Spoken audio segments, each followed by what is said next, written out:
Welcome to my story voice, जहाँ मैं कहानियाँ सुनाती हूँ। दोस्तों, आज की कहानी है ढाई अक्षर प्रेम का। ये कहानी ऊंच नीच के भेद को मिटाती है। माँ जी, देखिए तो कौन आया है। प्रज्ञा ने अपनी सासू माँ के कमरे में प्रवेश करते हुए कहा। कौन आया है बहू? उन्होंने उठकर चश्मा लगाते हुए गौर किया। पहचानिए तो, प्रज्ञा ने एक लड़के को उनके सामने खड़े करते हुए कहा। दादी जी प्रणाम। वह कुछ कह पाती इससे पहले ही उस लड़के ने उनके चरणों में झुकते हुए कहा, तू चिंटू है? हाँ दादी जी, मैं चितरंजन। अरे वही तो, बहुत दिनों बाद आया है। कैसी चल रही है तेरी पढ़ाई? उसे अपने पास बिठाते हुए माँ ने कहा।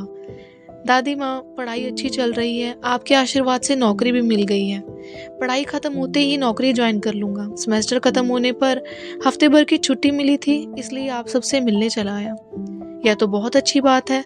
सुना बहू, इसे नौकरी मिल गई है। इसका मुंह तो मीठा करा, और हाँ, चाय भी बना लाना। माँ जी के कहने पर प्रज्ञा रसोई में गई।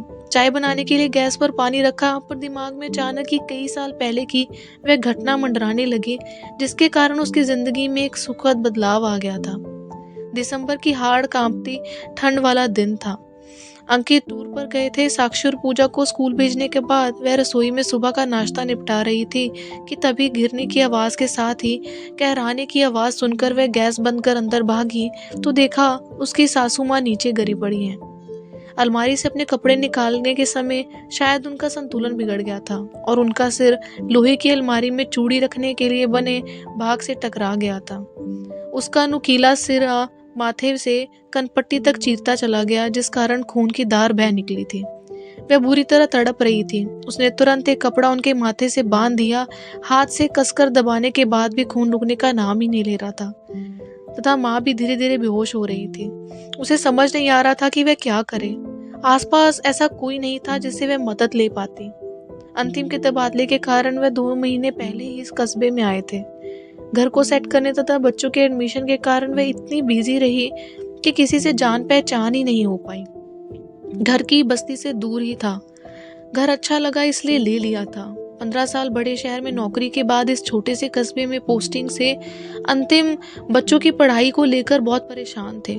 उनका कहना था कि तुम बच्चों को लेकर यहीं रहो शहर में, पर प्रज्ञा का मानना था कि वहाँ भी तो स्कूल होंगे ही। अभी बच्चे छोटे हैं, सब मैनेज हो जाएगा। दरअसल वह माँ जी के उग्र स्वभाव के कारण छोटे बच्चों को लेकर अलग नहीं रहना चाहती थी। उनकी चिंता का हल हो गया जब उन्हें पता चला कि यहाँ डीएवी स्कूल की एक ब्रांच है तथा उसका रिजल्ट भी अच्छा रहता है। माँ जी के कराने की आवाज़ उसे बेचैन कर रही थी।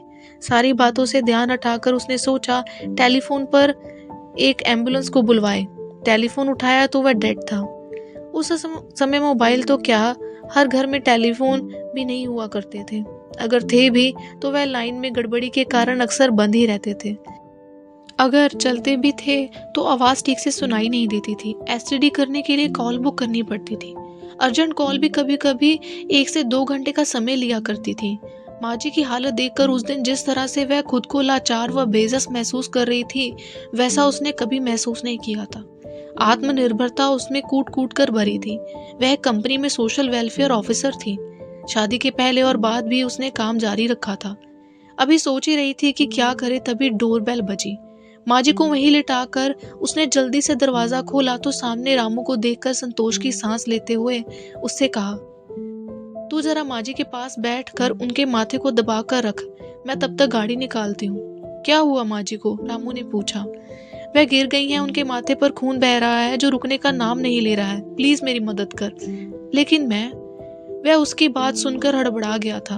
मैं तेरी हिचकिचाहट समझ सकती हूँ, पर इस समय इसके अलावा और कोई उपाय भी तो नहीं है। प्लीज मदद कर। प्रज्ञा की आवाज में दयनीयता थी। वह माँ जी की छुआछूत के बारे में जानती थी, पर इस समय रामू की सहायता लेने के अलावा और कोई उपाय भी नहीं था। यह तो गनीमत थी कि उसे कार चलानी आती थी, पर वह अकेली नहीं थी। रामू भी था उसके साथ। उसने रामू की मदद से माँ जी को गाड़ी में लिटाया तथा ताला बंद करके बच्चों के नाम एक स्लिप छोड़कर ड्राइव करने ही वाली थी कि रामू ने स्वयं ही कहा, मेम साहब हम भी चलें क्या?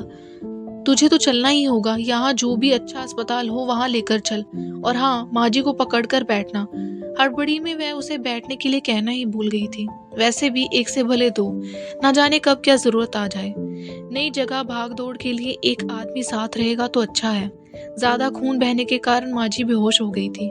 घबराहट में वह भूल गई थी कि अगर कहीं से खून निकल रहा हो तो उस स्थान पर बर्फ रख देने से खून के बहाव को रोका जा सकता है। माजी बेहोश थी। ब्लड प्रेशर के साथ डायबिटीज की भी उन्हें शिकायत थी। शायद इसलिए उसके पट्टी बांधने के बावजूद खून का बहना रुक ही नहीं पा रहा था। अस्पताल ज्यादा दूर नहीं था। पहुंचते ही उन्हें एडमिट कर लिया गया। घावों में टांके लगाने के लिए उन्हें ऑपरेशन थिएटर में ले जाया जाने लगा।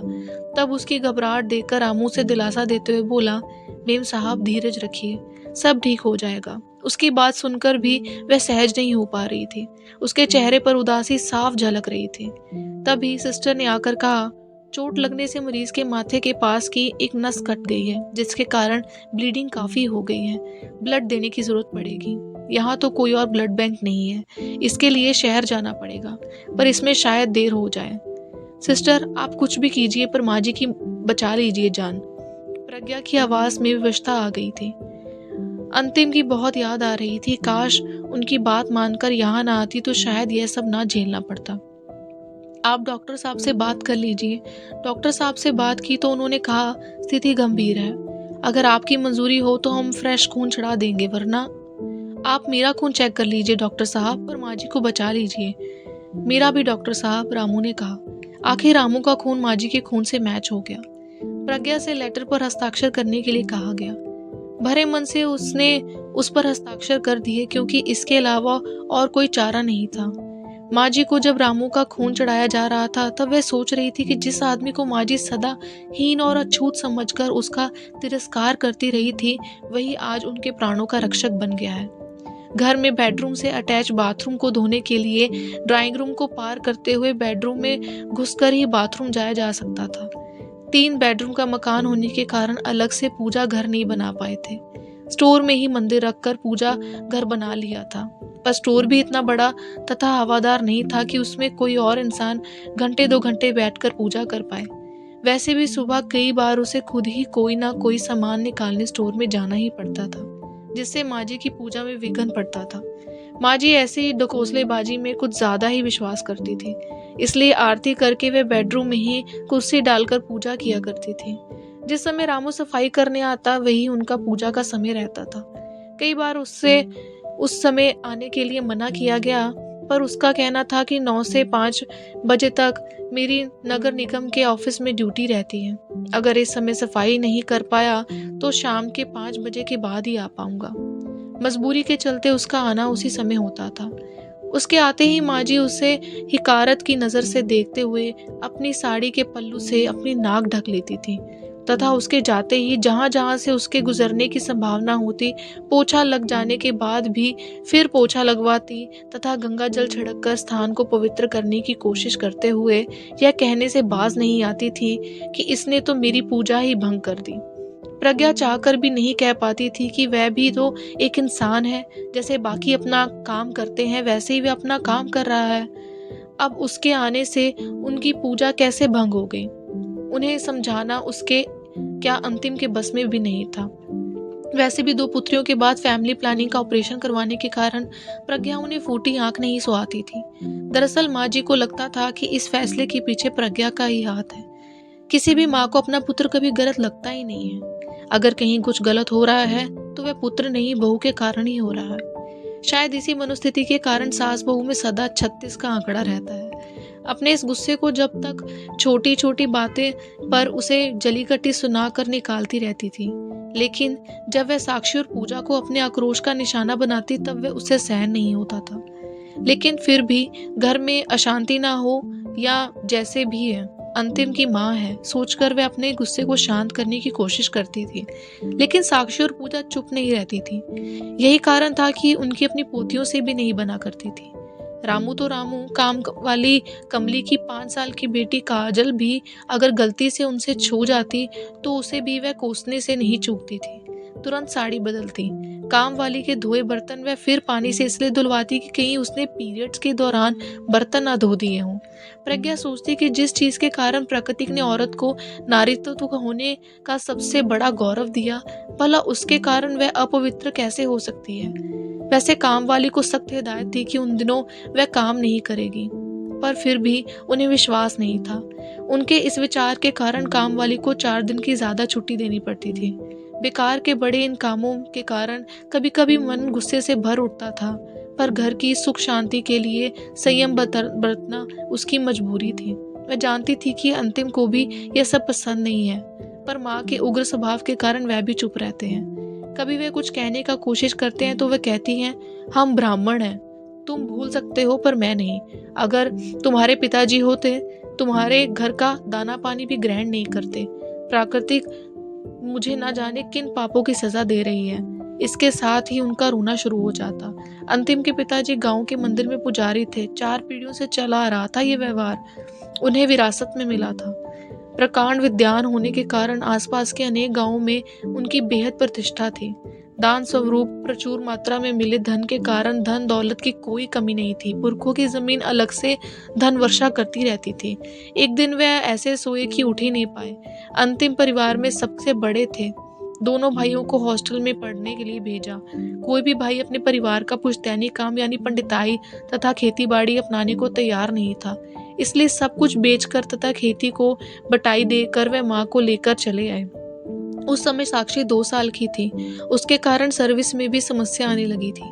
माँ जी के आने से उसे लगा कि अब साक्षी को संभालने के लिए आसानी होगी, पर हुआ इसका उल्टा। दम्भी और उग्र स्वभाव होने के कारण उनकी टोका टोकी तथा छुआछूत की आदत के कारण कभी कभी उसे लगता कि उसका सांस लेना ही दूभर हो गया है, और बार बार उनका कहना हम ब्राह्मण हैं, तुम भूल सकते हो पर मैं नहीं, उसे अपराध बोध से जकड़ने लगा था। गलती शायद उनकी भी नहीं थी। बचपन से जो जिस माहौल में पला बड़ा हो, उसके लिए इन सब को एकाएक छोड़ पाना मुश्किल है।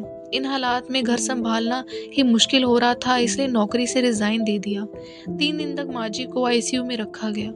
दवाइयों के बावजूद वह स्टेबल नहीं हो पा रही थी। डॉक्टर इस चिंता में थे कि कहीं इसका कारण उनको दिया गया नया खून तो नहीं है। शायद उनका शरीर उसे स्वीकार नहीं कर पा रहा है।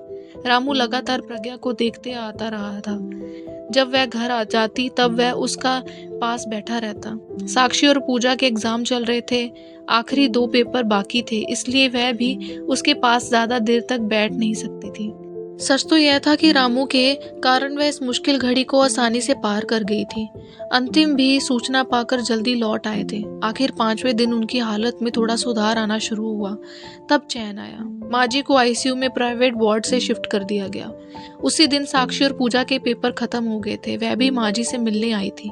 उसी समय रामू भी माँ जी का हालचाल लेने आ पहुंच गया। उसे देखते ही साक्षी ने माँ जी की ओर देखते हुए कहा, दादी, रामू की सहायता से ही मम्मा आपको अस्पताल लेकर आ पाई। क्या इसने मुझे छुआ? माँ जी ने हकबकाकर कहा। दादी, रामू ने छुआ ही नहीं, आपको अपना खून भी दिया है, पूजा ने कहा। क्या कहा तूने? इसका खून मुझे चढ़ाया गया? हाँ दादी, अगर यह नहीं होता तो आपको खून नहीं मिल पाता। इसका खून मुझे क्यों चढ़ा दिया? इससे तो मुझे मरने ही जाने देना था, माँ जी ने लगभग रुआंसे स्वर में कहा। यह सुनकर रामू ने सिर झुका दिया तथा बिना कुछ कहे चला गया। माँ, मेरी गैर मौजूदगी में इसने तुम्हारी सेवा की।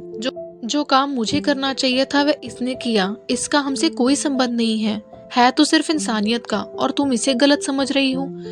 तुझे इसके खून से परहेज है क्योंकि तुम्हारी नजरों में वह नीच जाति का है। पर माँ, खून तो खून ही है, इसका धर्म और जाति से भला क्या वास्ता?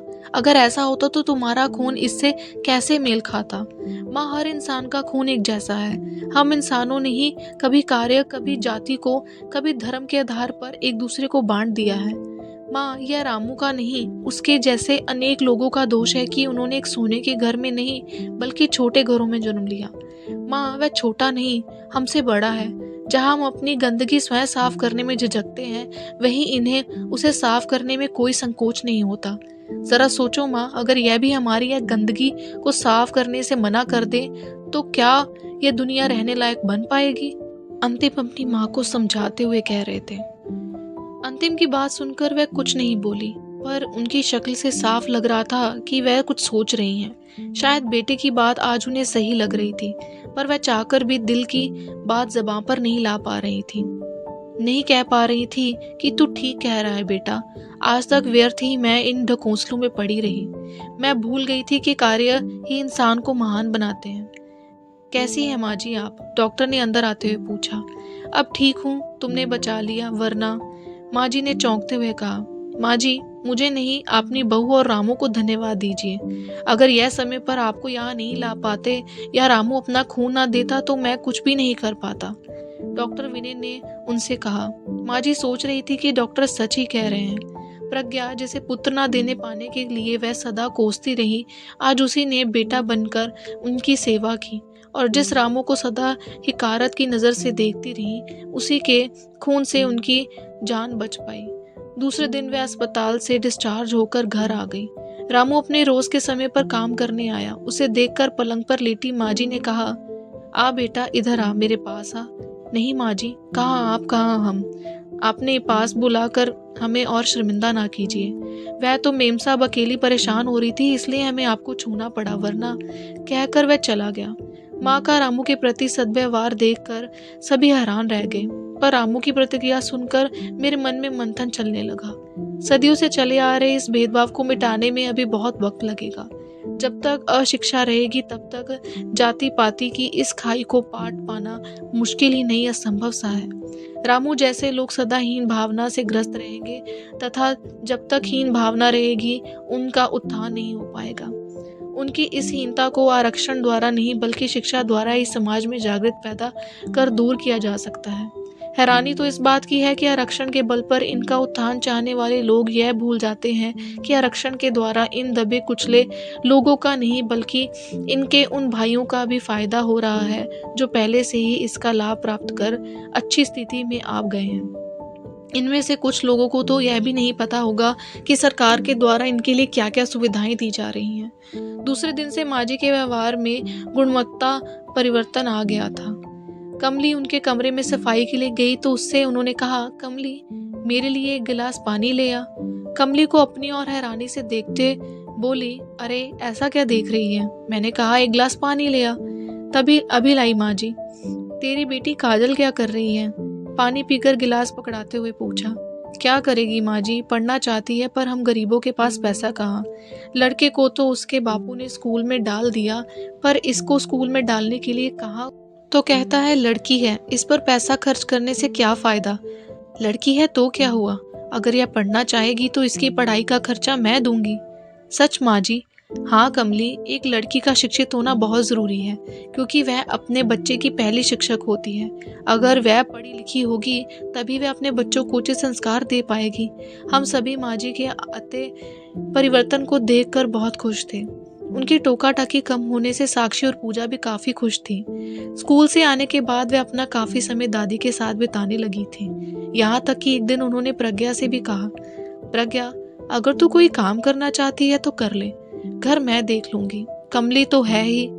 ठीक है माँ जी, कोशिश करती हूँ। रामू से भी अब वह सहजता से बातें करने लगी थी। एक दिन रामू खुशी खुशी घर आया और बोला, मेम साहब, आज मैं काम नहीं करूँगा। बहू को अस्पताल ले जाना है, वह पेट से है, दर्द उठ रहे हैं। शाम को उसने पुत्र होने की सूचना दी तो माँ जी ने उसे हाथ में 100 रुपए का नोट पकड़ाते हुए कहा, जा मोहल्ले में मिठाई बंटवा देना। उसके जाने के बाद प्रज्ञा को 500 रुपए देते हुए सासू माँ ने कहा, बहू, इन रुपयों से बच्चे के लिए कपड़े ले आना। एक दिन उन्होंने अंतिम से कहा, बेटा, रामू के लिए तो मैं कुछ नहीं कर पाई, पर सोचती हूँ उसके पोते के लिए ही कुछ करूँ। आप क्या करना चाहती हैं माँ। मैं चाहती हूँ कि इसकी पढ़ाई का खर्चा भी मैं उठाऊं, इसका दाखिला भी किसी ऐसे वैसे स्कूल में नहीं बल्कि अच्छे स्कूल में हो, तथा तुम स्वयं समय समय पर ध्यान दो। ठीक है माँ, जैसा आप चाहती हैं वह वैसा ही होगा। पर क्या बेटा, तू सोच रहा होगा कि मेरे अंदर इतना बदलाव कैसे। बेटा, मानव मन जितना चंचल है उतना ही परिवर्तनशील है। उस दिन की घटना के बाद मेरे मन में हर दिन उथल पुथल होने लगी थी। जितना सोचती हूँ उतने ही मुझे अपने कर्म धिक्कारने प्रतीत होते हैं। जिस बहू को सदा नकारती रही उसने मेरी बेटी की तरह सेवा की। रामू जिसे सदा तिरस्कृत करती रही उसने मेरी जान बचाने के लिए अपना खून तक दिया, और जिन नातियों की को लड़की होने के कारण कभी प्यार के लायक नहीं समझा, उन्होंने मेरा प्यार पाने के लिए क्या कुछ नहीं किया, पर अपनी मानसिकता के कारण उनके निस्वार्थ प्यार को नकारती रही। मैं प्रायश्चित करना चाहती हूँ बेटा। तूने ठीक कहा था बेटा, सभी इंसान एक जैसे ही होते हैं। हम स्वयं ही अपनी सोच के अनुसार उन्हें अच्छा या बुरा, ऊंच या नीच मान बैठते हैं। मेरे मन में आजकल कबीर दास जी की वो बाणी रह रहकर गूंजने लगती है। पोथी पढ़ पढ़ जग मुआ, भया न पंडित कोय, ढाई आखर प्रेम का पढ़े सो पंडित होए। वास्तव में जीव मात्र से प्रेम करना तथा अपने संसारी कर्तव्यों को निभाना ही इंसानियत है। जब से मुझे सहज मानव धर्म समझ आ गया है, तब से मन ही मन फैसला किया कि मैं खुद में बदलाव लाने का प्रयत्न करूंगी। व्यर्थ के रीति रिवाज या ढकोसलों को, जिनकी वजह से दूसरों को दुख पहुंचता है, अपने मन से निकालने की कोशिश करूंगी। मैं प्रायश्चित करना चाहती हूँ। काजल की पढ़ाई का खर्चा देने की बात तो तुमसे पूछे बिना ही मैंने कर दी। एक नेक काम, और अगर तुम ठीक समझो तो, क्योंकि मेरे बाद तुम्हें ही मेरी यह जिम्मेदारी पूरी करनी होगी। माँ प्लीज ऐसा मत कहिए। मैं आपके साथ और आशीर्वाद का सदा जरूरत रहेगी, पर इतना जरूर विश्वास दिलाते हैं कि जैसा आप चाहेंगी वैसा ही होगा। अंतिम ने कहा था। चाय के उबलते पानी की आवाज ने प्रज्ञा के विचारों के भंवर में विघ्न डालकर उसे अतीत से वर्तमान मरला दिया। विचारों को झटक कर जल्दी से नाश्ता निकाला, चाय बनाकर कप में डाली तथा कमरे की ओर चल दी। माँ जी को चिंटू को अपने हाथों से मिठाई खिलाते देखकर वह सोच रही थी, रिश्ते खून के नहीं दिल के ही बनते हैं। अगर ऐसा ना होता तो इतने वर्षों बाद हम सब एक दूसरे से जुड़े नहीं होते। गांव में तो हम सिर्फ 5 साल ही रहे, पहले पत्रों के जरिए और बाद में मोबाइल के जरिए आपस में जुड़े रहे। पिछले महीने काजल का विवाह हुआ, हम सभी गए थे। हमें देखकर कमलेवी की खुशी का ठिकाना ना रहा। काजल और उसका पति विक्रम एक ही स्कूल में अध्यापक हैं।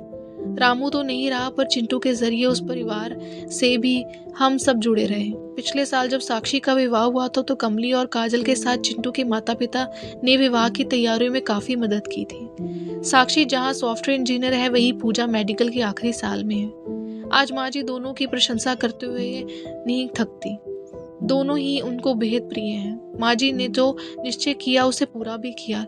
लोग कहते हैं कि बढ़ती उम्र के साथ इंसान अड़ियल या जिद्दी होता जाता है, पर माँ जी ने यह सिद्ध कर दिया कि अगर इंसान चाहे तो हर उम्र में स्वयं को बदल सकता है, पर इसके लिए उसे अपने झूठे अहंकार को त्याग कर प्यार के मीठे बोलों को अपनाना पड़ेगा। दोस्तों, यह थी कहानी ढाई आखर प्रेम की। ये कहानी हमें सिखाती है कि इंसान से प्यार करना सीखना चाहिए, भेदभाव नहीं करना चाहिए, ऊंच नीच नहीं देखनी चाहिए। अभी तो समय काफी बदल गया, खैर ये कहानी पुराने समय की थी, बट अभी भी कुछ जगहों पर ऐसी सोच आज भी रहती है कि लोग जात पात को देखकर, ऊंच नीच को देखकर भेदभाव करते हैं। पर ये कहानी हमें साफ साफ सिखाती है कि खून तो सबका एक ही होता है। ये सब हमारे मन की बात है।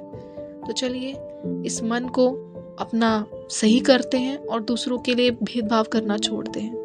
आई होप आपको ये मेरी कहानी अच्छी लगी हो, तो इस कहानी को ज़रूर लाइक करें, दूसरों के साथ ज़रूर शेयर करें, ताकि वो भी अपने मन की मैल को दूर कर सके और इस कहानी को समझ सके।